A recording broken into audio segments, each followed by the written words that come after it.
Action. 2 দিনের পরিচয় এক মাইয়া, ওই বলে আমি তারে কবিতা মুখস্থ করে শোনামু। তা বলি কি, বাপ মায়ের মায়ের আর থারের বেতের বাড়ি এই দুইটা খাওয়ার পরেও তাদেরকে এক লাইন পড়া মুখস্থ করে শোনাই নাই। আর তোমারে আমি পড়া মুখস্থ করে শোনামু। যাও ফাঁকে মারো। অ্যাকশন। 2 দিনের পরিচয় এক মাইয়া, ওই বলে তারে কবিতা মুখস্থ করে শোনাইতে। তা আমি বলি কি, মা বাপের মায়ের আর থারের বেতের বাড়ি এত কিছু খাওয়ার পরেও কেউ আমার কাছ থেকে এক লাইন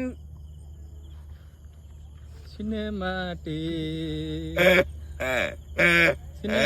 গাইস দেখেন, পোলা প্রায় 3টার দিকে আইছে, একটা শুট দিচ্ছে, প্রায় 50টা টেক হয়ে গেছে, তার 2 লাইনের ডায়লগ কইতে পারে না। কি পোলা মানে এগুলা দেখে নেন, এগুলা এগুলা বলে ভাইরাল হবে, কোনোদিন ভাইরাল হওয়া পারবে? হ্যাঁ, আপনার এখন 2 লাইনের ডায়লগ দিতে 50 মিনিট লাগে। ভাই জানো